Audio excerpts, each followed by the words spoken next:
नौजवान, इसका बदला कब्र के अंदर तुझे अल्लाह जन्नत की हूर की शक्ल में अता फरमा देगा।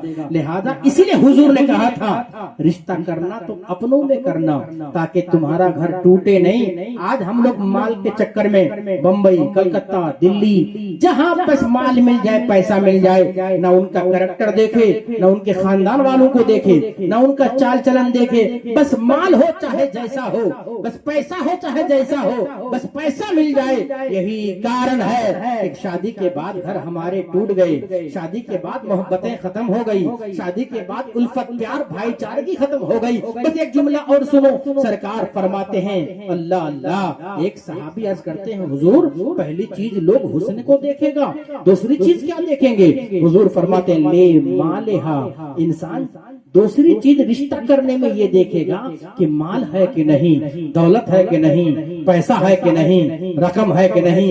ईमानदारी से बताएं हमारे इस इलाके में ये बीमारी आम है कि नहीं है? लड़का चाहे जैसा हो, अगर टायर में है तो 2 लाख 3 लाख तो फिक्स है, अगर मास्टर बन गया तो 15-15 लाख के ऑफर आते हैं, अगर इंजीनियर डॉक्टर है तो 20-20 लाख में कोई हाथ नहीं दे सकता है। अल्लाह अल्लाह, सरकार फरमाते हैं दूसरी चीज इंसान दौलत देखेगा, दौलत देखेगा। अब बताओ तमाम दुनिया वाले का जब ये मिजाज बन जाएगा, उनकी बेटी से रिश्ता कौन करेगा?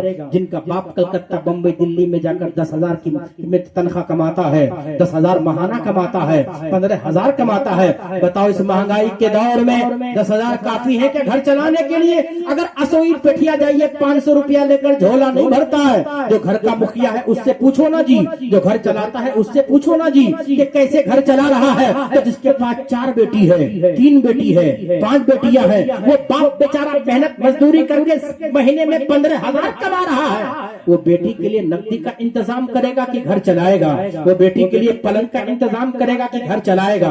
वो बेटी के लिए दहेज का इंतजाम करेगा कि घर चलाएगा?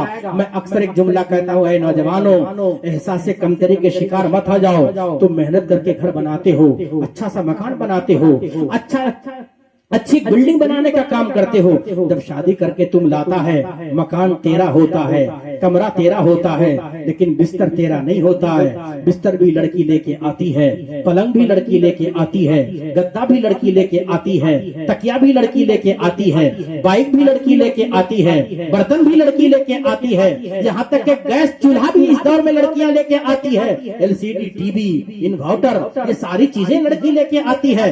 हत्ता के इमाम साहब किबला नौशा बाबू जो कपड़ा पहन के आता है ना, कोट पैंट, वो भी लड़की देती है। अब बताओ गोया तुम नंगा है, नंगा, कपड़ा भी तुम्हारा नहीं, बिस्तर भी तेरा नहीं, तकिया भी तेरा नहीं, गद्दा भी तेरा नहीं, पलंग भी तेरा नहीं, कुर्सी भी तेरी नहीं, सोफे भी तेरे नहीं। होना तो ये चाहिए था, जब मकान तेरा है, कमरा तेरा है, बिस्तर तेरा होता, पलंग तेरा होता, गद्दे तेरे होते, कुर्सियां तेरी होती, तकिया तेरा होता, तो उस लड़की से कहता ऐ लड़की तेरे बाप का एहसान है, तेरे बाप ने 18 साल तक पाल पोस करके अब मुझ जैसे गरीब के हवाले तुझे कर दिया है। ईमानदारी से कहता हूँ, अगर नौजवान ये जुमला कहता, लड़की पलट कर जवाब देती, मेरे सरताज ऐसा न कहो, बल्कि उस दौर में जिस दौर में लड़के 2 लाख में बिकते थे, उस दौर में जिस दौर में लड़के बाइक में बिकते थे, उस दौर में जिस दौर में लड़के 4 चक्का गाड़ी में बिकते थे, उस दौर में जिस दौर में लड़के 2 लाख 3 लाख पलंग कुर्सी में बिक जाते थे, तुमने मेरे बाप से 1 रुपया नहीं लिया।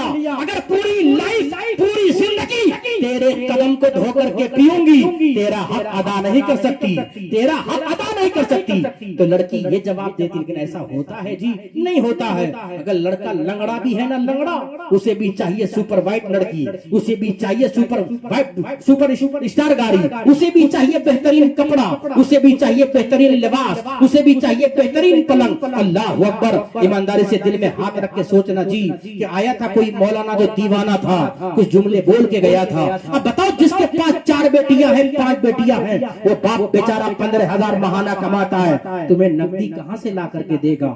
इस दौर में सोना कितना महंगा है। वो तो हमारे लोग हैं जो माइक पे आकर कहते हैं, वो हमारे नेता है जी, सोना मत लेना जी, सोना मत लेना। ऐसे भी मर्द के लिए तो सोना हरामी है, और ऐसे भी इन्होंने सोना हराम कर ही दिया है। अल्लाह अकबर। अब चैन कहां, अब नींद कहां, अब इत्मीनान कहां, अब सुकून कहां? यहाँ तो सारे लोग बेचैनी के आलम में है। अल्लाह अल्लाह। अब बताओ ईमानदारी से बताओ, जो 15,000 कमाता है वो दहेज का इंतजाम करेगा या बेटियों के लिए शादी का इंतजाम करेगा, ये घर का खाना खर्चा चलाएगा? फिर आप कहोगे मौलाना आपके चक्कर में पड़ गए तो 3 लाख 4 लाख का तो नुकसान हो जाएगा।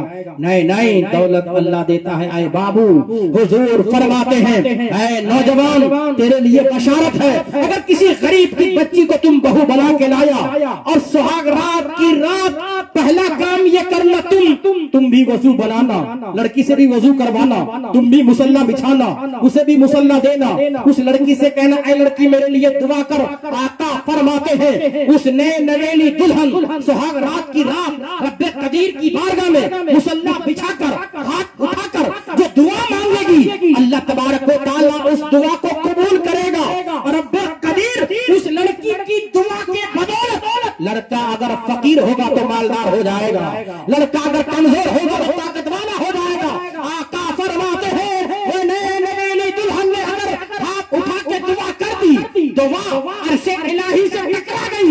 लड़का अगर कमजोर होगा अल्लाह ताकत वाला बना देगा, लड़का अगर फकीर होगा अल्लाह उसे गनी कर देगा, लड़का अगर मजबूर होगा अल्लाह उसे ताकत वाला और कामयाब बना देगा। मेरे मोहतरम दोस्तों, हुजूर का फरमान